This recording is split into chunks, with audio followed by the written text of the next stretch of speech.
और जहाँ तक आवाज पहुँच रही है आप सब लोग तेजी से कदम बढ़ा के आओ और आकर के पूरा संदेश सुन लो।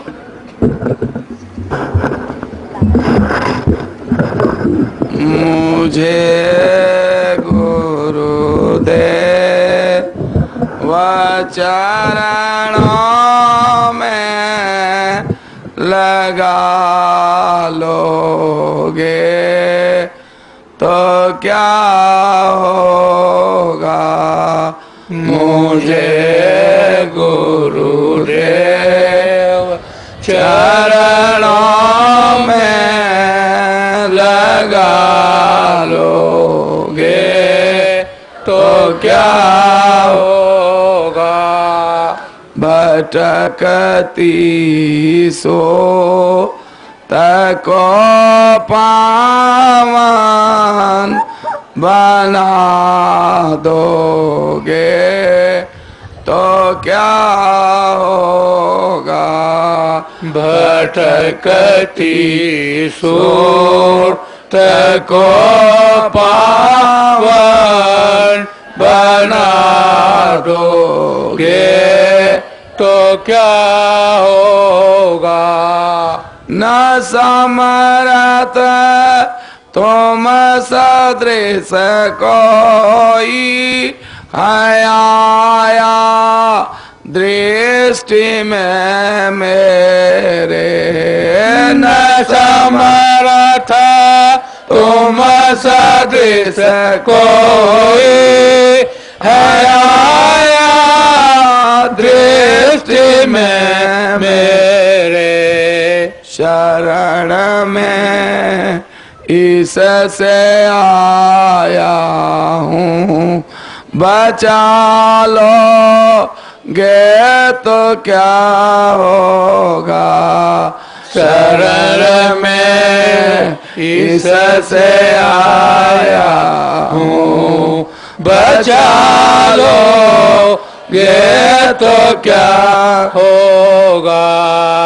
तुम्हारे द्वार से कोई कभी खाली नहीं जाता। तुम्हारे द्वार से कोई कभी खाली नहीं जाता। मेरी झोली भी भर करके उठा दोगे तो क्या होगा।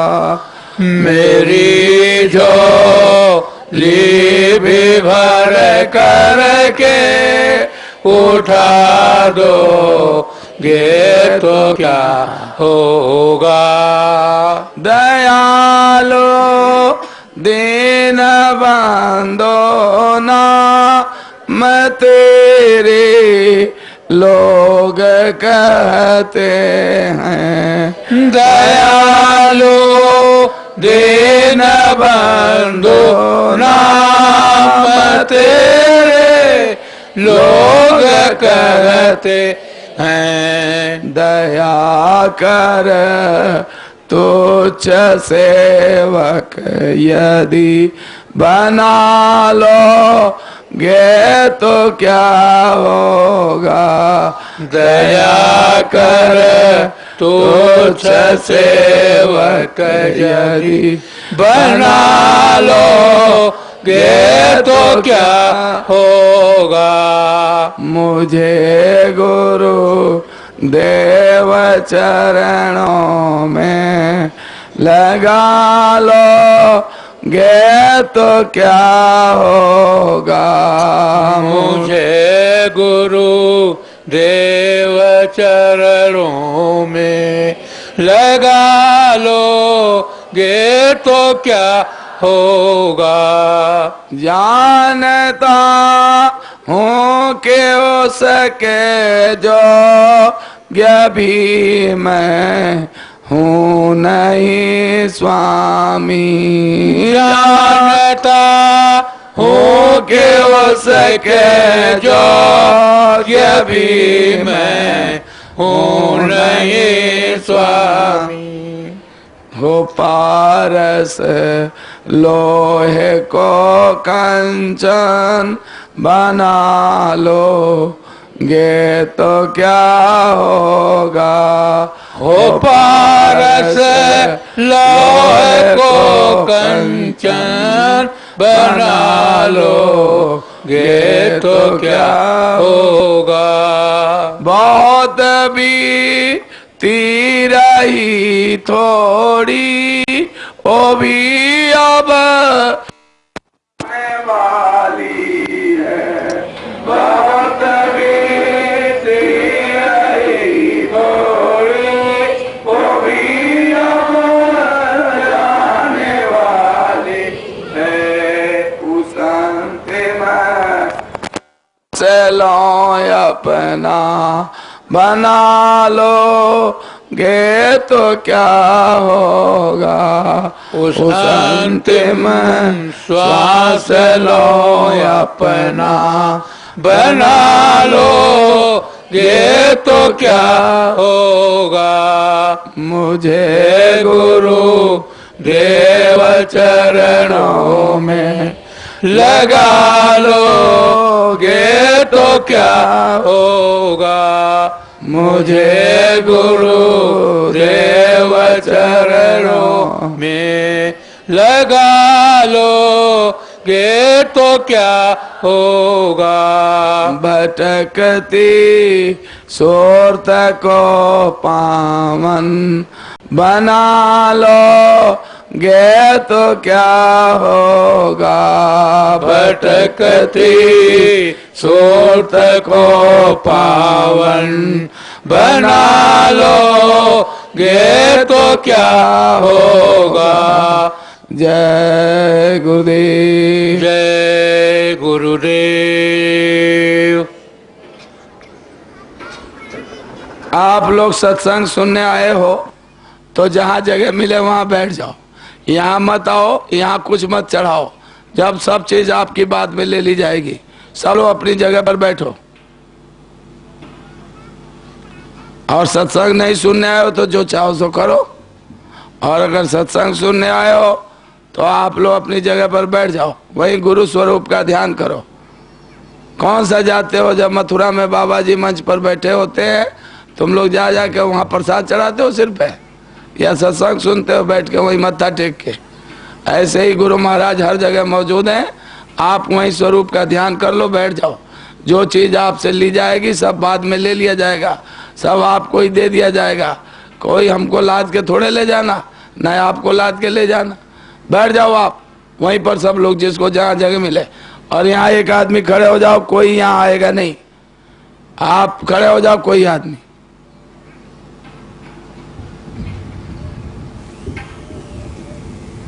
सब लोग ध्यान से मालिक के नाम को जोर से आंख बंद करके स्वरूप को याद करते हुए बोलना।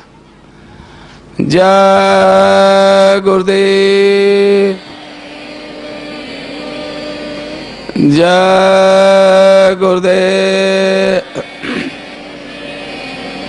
जय गुरुदेव नाम किसका, जय गुरुदेव नाम किसका। प्रभु का क्या नाम, प्रभु का क्या नाम, प्रभु का क्या नाम। उपस्थित सभी सत्संग प्रेमी सत्संगी भाई बहन, मेरी आवाज़ को सुनने वाली आसपास की माताएं बहनें, यहाँ के रहने वाले बुजुर्गों, नौजवानों, नन्हे मुन्ने बच्चे और बच्चियों, हमारा आप सबका परम सौभाग्य है कि गुरु महाराज की विशेष कृपा से हमारे आप सबके जीवात्माओं को ये मौका, ये अवसर मिल गया। हमारे आपके इतने पुण्य नहीं थे कि हम लोगों को ये मनुष्य शरीर मिल जाता, लेकिन गुरु महाराज ने अपार कृपा करके हम सब लोगों को ये मौका दिया क्योंकि यह तन दुर्लभ तुमने पाया, कोटि जन्म भटका जब खाया। ये अनमोल मानव तन हमको आपको तब मिला जब करोड़ों जन्मों तक नरकों में 84 में नाना प्रकार की यातनाओं को, तकलीफों को उठाते हुए हमारी आपकी चीख पुकार लाखों लाखों मील तक गई। किसी का सहारा, किसी की मदद नहीं मिली। ना ये तन साथ दिया, न धन साथ दिया, न विद्या, न भाषा, न जाति, न धर्म, न मान, न बड़ाई, न पद, न पैसा, न मित्र, न दोस्त, न रिश्तेदार, न परिवार। किसी का भी सहयोग साथ नहीं मिला। हम सभी लोग अकेले ही पीटते और चीखते रहे। हमारी आपकी चीख पुकार को महापुरुषों ने अपने दिव्य कान से सुना और हमारी आपकी दुर्दशा को महापुरुषों ने अपनी दिव्य दृष्टि, ज्ञान, चक्षु, शिव नेत्र से देखा। वे दया के पूरे अंग हैं। दया से उनका हृदय द्रवित हो गया, पिघल गया। उन्होंने प्रभु से प्रार्थना की कि हे प्रभु, इन सभी जीवात्माओं को मनुष्य शरीर में भेजो। मैं भी मनुष्य शरीर में मौजूद हूँ। मैं इन सब को चेताऊंगा, होश धराऊंगा। जब इनको अपने घर की याद आएगी तो इन्हें रास्ते का भेद, राह रखाना दे दूंगा।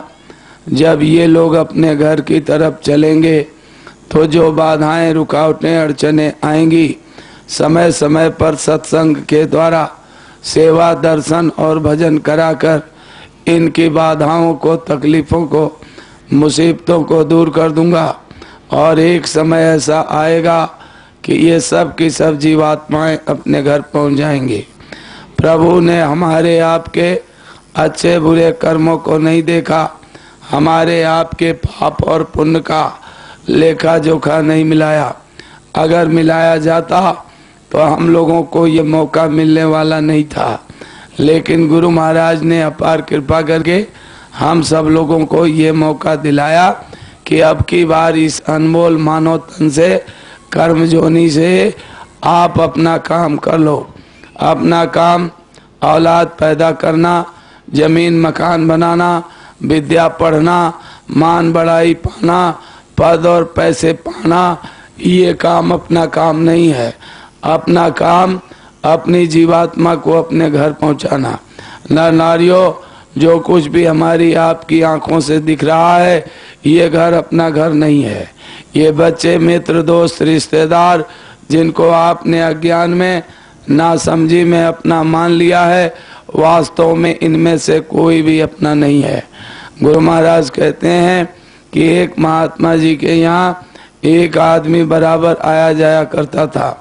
महात्मा जी जब ये कहते थे कि बच्चा, इस दुनिया में कोई किसी का नहीं है, तो बीच में ही उठ के खड़ा हो जाए और कहे, महाराज मैं कैसे मान लूं, मेरी पत्नी तो जब तक मैं सोता नहीं, सोती नहीं, जगता नहीं, तब तक पहले जाग जाती है, मेरे खाने से पहले खाती नहीं, और मेरे घर के सारे काम काज करके खड़ी रहती है कि मेरे पति देव कुछ हुक्म करे तो वो भी काम मैं तुरंत सामने लाके खड़ी कर दूं।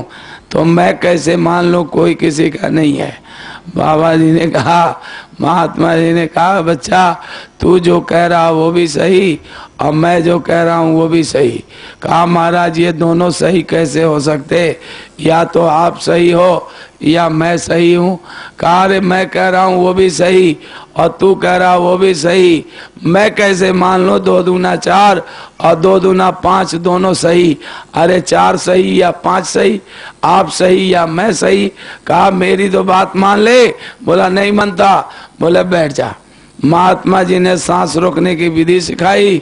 2 मिनट, 4 मिनट, 10 मिनट, आधा घंटा, 1 घंटा, 2 घंटा। जब सांस रोकने लगा, महात्मा जी ने कहा, आज घर जा, आंगन में हाथ पैर पसार देना और जोर से चिल्लाना जैसे मिर्गी का दौड़ा आता है, और आंख मुंह बंद करके सांस रोक लेना, देखना क्या होता है।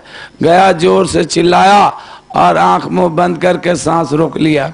घर वाली निकली, सिर पीट पीट के रोने लगी। शोर मच गया, पड़ोसी आ गए। पड़ोसियों का शोर सुन करके एक पूरा गांव इकट्ठा हो गया और गांव के कोने पर वैद्य जी रहते थे। वो भी चले आए। उन्होंने पूछा अरे क्या हो गया? बोले महाराज ये अभी आया और गुमसुम होके पड़ गया, कुछ समझ नहीं आता क्या हो गया। वैद्य जी ने उसकी नब्ज देखी, नब्ज देखते ही कहा भाई ये तो खत्म हो गया। अब बाहर वाले कह रहे हैं बाहर ले आओ और अंदर वाले कह रहे हैं बाहर लाओ। जल्दी से बांस मंगाई, टिकटी बनाई, उस पर उसको लेटाया और जब निकालने लगे तो घर का दरवाजा तंग था और हाथ थे चौड़े। अब निकले कैसे? तो आपस में सब विचार करने लगे कि इसका दरवाजा तोड़ दिया जाए तो ये आराम से निकल जाएगा।